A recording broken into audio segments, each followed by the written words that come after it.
What's going on, you guys? Mr. Bunny1235 here, back yet again for another album review. The Avalanches, Since I Left You.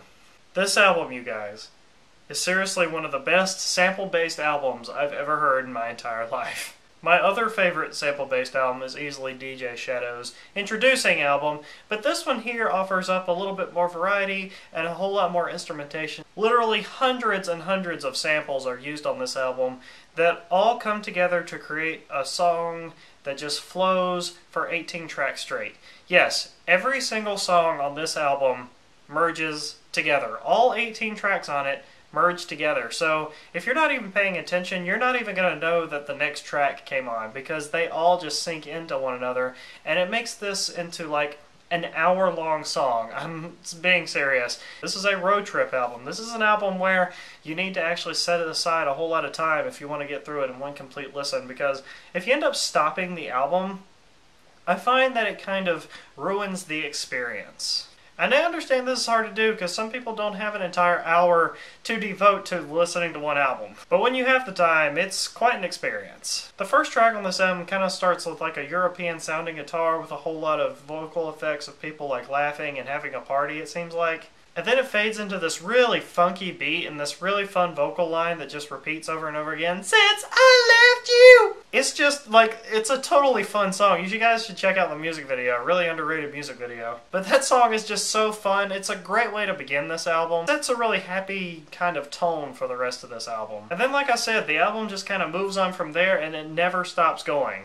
The first half of this album kind of stays on that really happy, kind of, you know, like upbeat party pace. So as the album is moving on, staying really upbeat, changing every time. Some songs on this album, though, some sections, I guess I should say, seem a little bit more drawn out than others, and some parts of this album sound a little bit repetitive. I mean, some of the songs just seem to keep on doing the same beat over and over again until it finally segues into the next track. If certain tracks were just cut down a little bit shorter, which they easily could have done on an album in this style, then I think it would have made the experience a little bit more enjoyable. But nevertheless, it's still a crazy-ass journey. But as the album keeps going on, it keeps on that really upbeat pace all the way until about track 11, which is called Tonight, where it switches into like this really like a Bioshock-esque, like really like a down, detuned piano, and there's like some like a vinyl pop in the background of it, and it has this really creepy kind of vocal sample over it.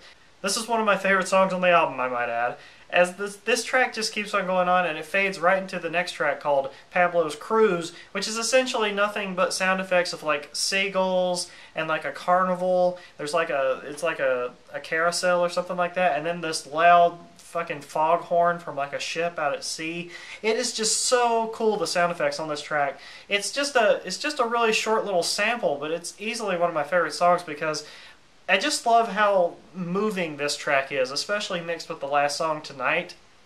One of my favorite moments of the album right here. And then that song actually goes into my #1 favorite song on the album, and it was actually one of the singles from this album, Frontier Psychiatrist. This song is so insanely awesome. Check out the music video, because it is weird as hell. You thought Carrie Pami had some weird-ass music videos.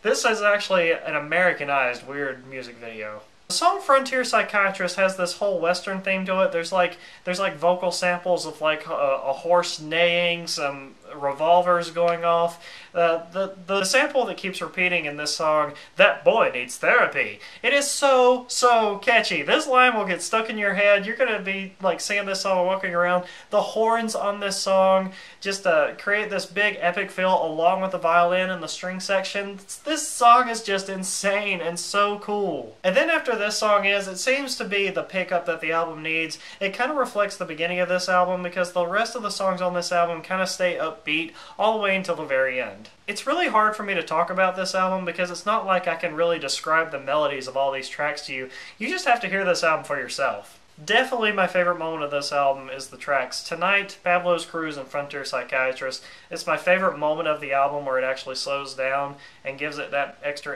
instrumentation. But I also love the electronic influences, the sampling. There's just so many things to really enjoy about this album. It's just such a fun listen. Like I said, the only complaint that I have is a few sections or the songs on this album Some of them just seem to repeat a little bit too long. Some of the vocal samples might be a tiny bit annoying, and it seems like they go on for way longer than they should. But all in all, it is still a journey worth taking, and you guys have got to check out this album. It's really, really unique, and that's what I love so much about it. Mr. Money 1235, I will see you guys later.